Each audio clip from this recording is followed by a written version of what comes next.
Bonjour à vous, j'espère que ça va bien. Je suis Jean-Michel Gastonguay, je suis président d'un organisme à but non lucratif qui s'appelle Sciences à CECC. C'est un organisme qui est issu du Centre d'études collégiales en Charlevoix. On a fondé cette organisation-là en 2009 par le département de sciences de nature du Centre d'études collégiales. Et puis, on est en fonction depuis ce temps-là.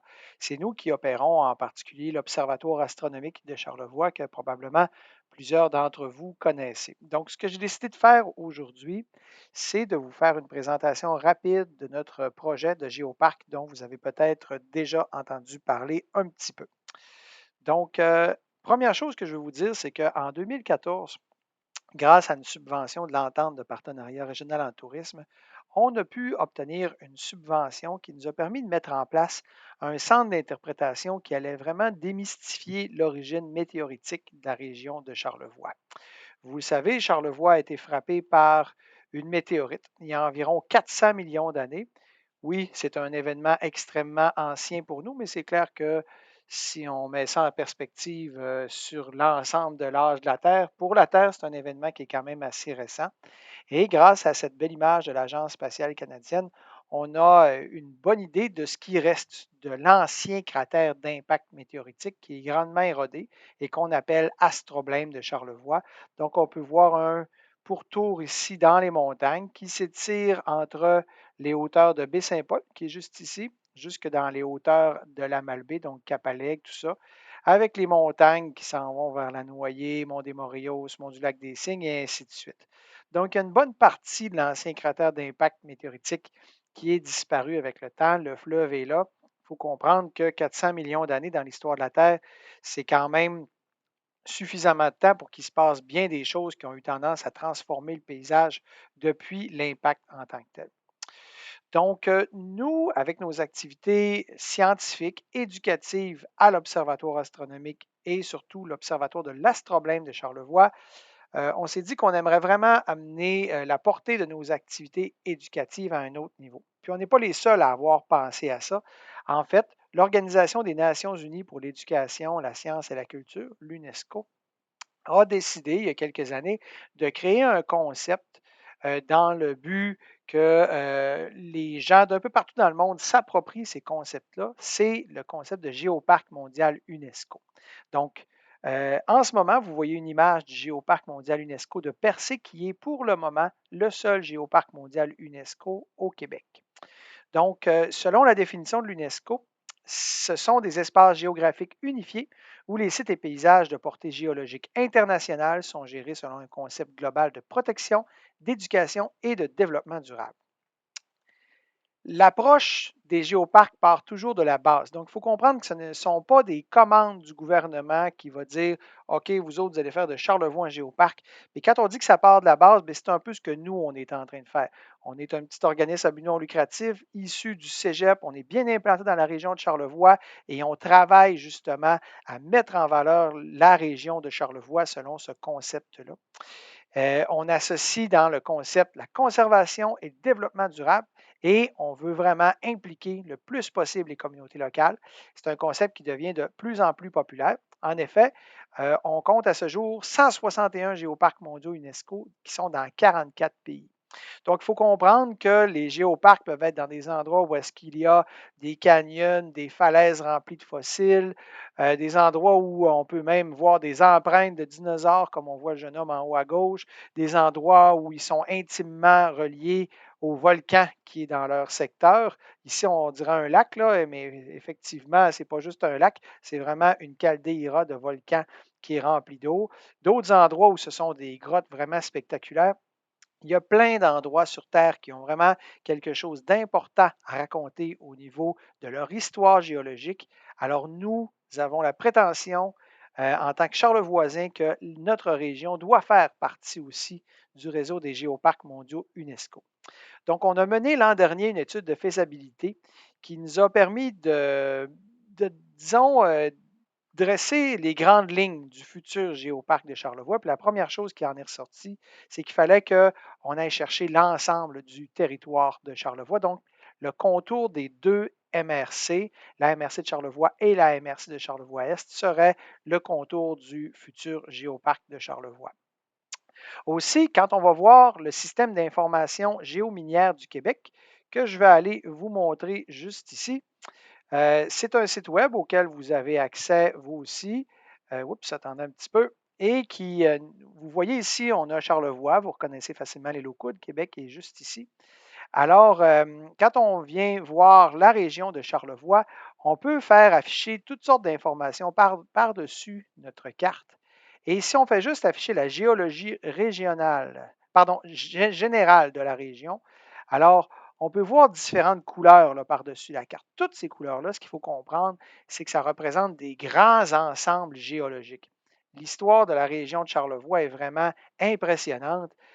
Juste les zones plus bleutées appartiennent à ce qu'on appelle les basses terres du Saint-Laurent. L'île aux Coudres appartient aux Appalaches, qui sont littéralement la rive sud du fleuve.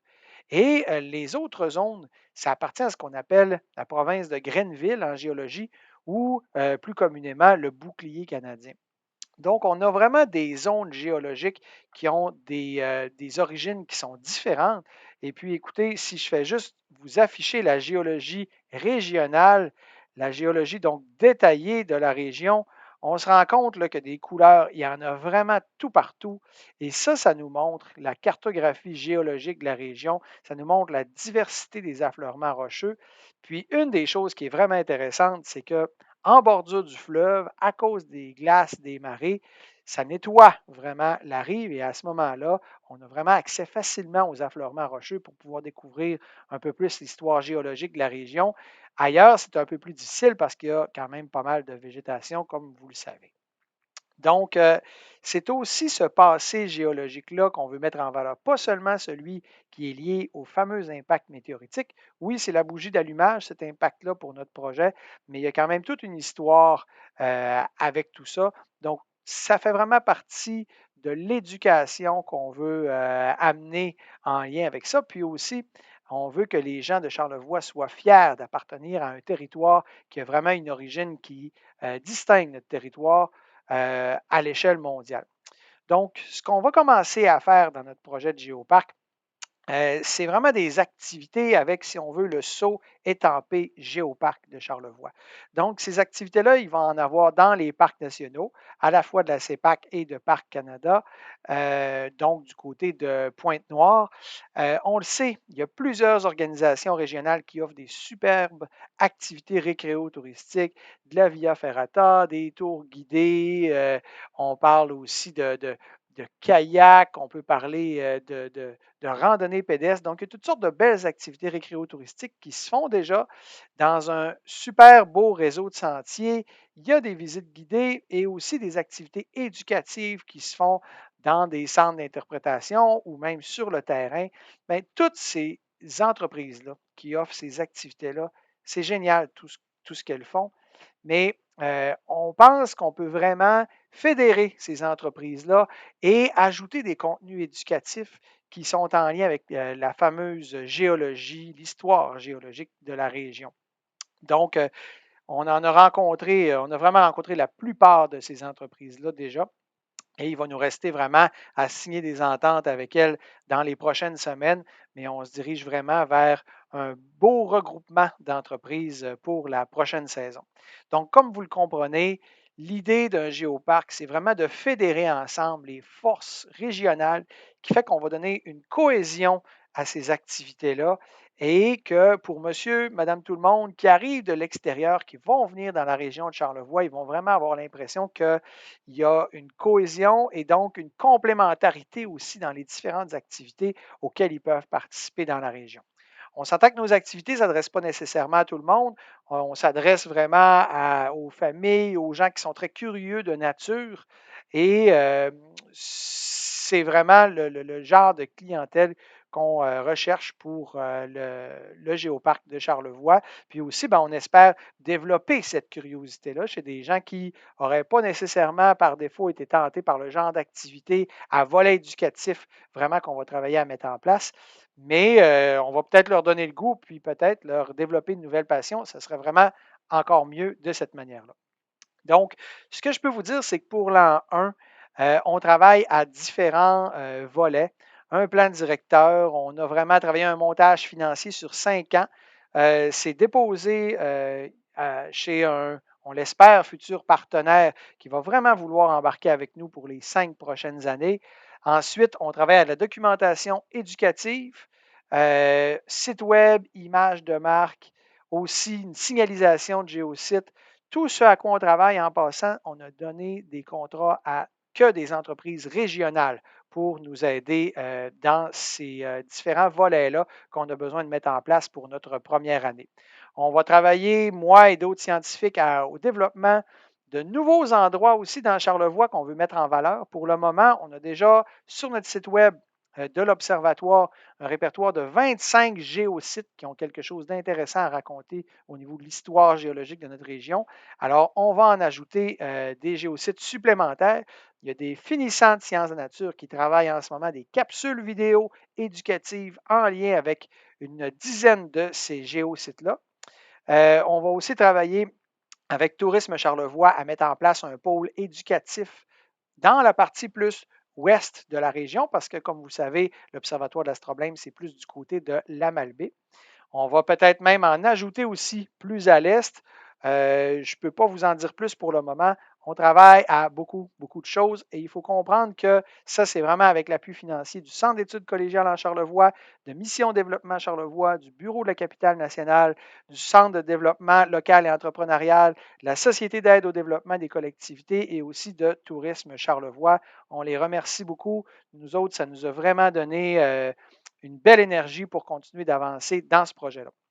L'échéancier pour notre projet, alors pour cet été, c'est vraiment d'opérer en tant qu'un géoparc candidat. Donc, nous, on a déjà signifié notre intention à le Comité national canadien des géoparcs pour leur dire qu'on veut être un géoparc candidat et on peut s'appeler Géoparc de Charlevoix. Déjà, ce n'est pas une appellation qui est réservée géoparc. On aimerait à l'été 2022 recevoir justement des gens de ce Comité national canadien des géoparcs. Eux vont pouvoir participer à l'ensemble de nos activités, regarder l'organisation, les finances, ainsi de suite, nous faire leurs recommandations. Et nous autres, on va pouvoir travailler ensuite à vraiment renforcer ce qu'on fait déjà de bien. Puis ensuite, je vous dirais à amener les correctifs nécessaires aussi, parce que veut pas, il va quand même en avoir. Notre but, ce serait d'accueillir une délégation de l'UNESCO à l'été 2023 et on l'espère pouvoir obtenir l'accréditation, la labellisation UNESCO et s'appeler Géoparc de Charlevoix UNESCO à partir du printemps 2024. Donc, pour l'été à venir, ce qu'il faut comprendre, c'est que nous, on ne peut pas tout faire en même temps non plus, mais on peut vraiment déjà jeter les bases du Géoparc de Charlevoix. Donc, on va fédérer les entreprises récréotouristiques régionales et on va s'assurer chez elles de toujours avoir des belles activités, mais avec systématiquement un volet éducatif dans ces activités-là qui vont être cohérentes, complémentaires, puis aussi ces activités-là vont être de toutes sortes de natures différentes. Il va en avoir pour les plus petits, pour les plus vieux, pour les plus actifs, pour les moins actifs. On va vraiment essayer d'avoir une belle diversité. Donc, c'est comme ça qu'on va commencer et vous allez voir que dans les années à venir, on va toujours améliorer le Géoparc de Charlevoix et on va vraiment en arriver à un tout qui va être génial, qui va donner une super belle visibilité à la région. Visibilité qu'on pense vraiment qu'elle mérite parce que la région de Charlevoix, elle est belle, mais elle a une histoire à raconter et c'est vraiment ce qu'on veut faire à travers notre projet de Géoparc. Donc, écoutez, je vous remercie beaucoup d'avoir écouté cet exposé-là. Je vais faire d'autres mises à jour dans les prochaines semaines, prochains mois, mais pour le moment, je pensais que c'était vraiment pertinent de faire un petit vidéo résumé de ce à quoi on travaille en ce moment. Sur ce, bonne fin de journée tout le monde.